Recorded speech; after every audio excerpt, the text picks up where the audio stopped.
جو ذمہ داران قوم ہیں انہوں نے صحیح طریقے سے نئی نسل کے سامنے ہمارے دین کی حقیقت اور دین جن امور کی طرف رہنمائی صحیح طریقے سے کرتے ہیں اس کی وضاحت نہیں کی۔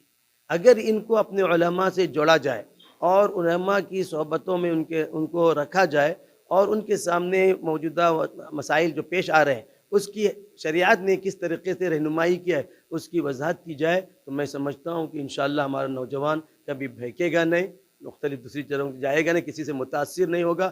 ہم کو اپنی معلومات نہ رہنے کی وجہ سے ہم جلدی سے دوسرے کی طرف متوجہ ہوتے ہیں۔ جب صحیح طریقے سے اپنی معلومات ان کو پہنچائی جائے گی تو میں سمجھتا ہوں کہ وہ انشاءاللہ وہ اپنے دین پر باقی رہیں گے۔ ہمارا دین کسی انسان کا، کسی کمیونٹی کا، کسی ادارے کا بنایا ہوا نہیں ہے۔ ہمارا دین قرآن جو اللہ کی کتاب ہے، یہ ہمارا خالق اللہ ہے۔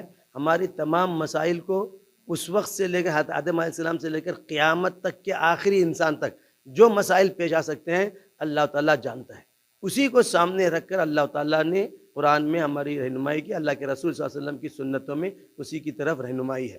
اس لیے ہمارا عقیدہ، ہمارا ایمان یہی ہے، اسی دین کی بنیادوں پر ہمیں رہنا ہے۔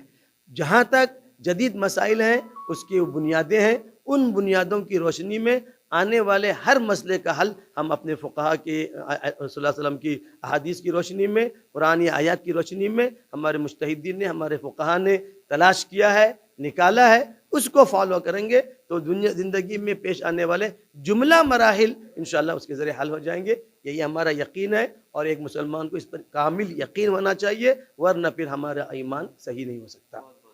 میں شکریہ ادا کرتا ہوں، آپ نے موقع دیا۔ اگر آپ نے چینل کو سبسکرائب نہیں کیا ہے تو ضرور سبسکرائب کریں، بیل آئیکن بھی پریس کریں تاکہ خبریں آپ تک بر وقت پہنچ سکیں۔ مزید اپڈیٹس کے لیے آپ واٹس ایپ گروپ بھی جوائن کر سکتے ہیں، لنک ڈسکرپشن میں موجود ہے۔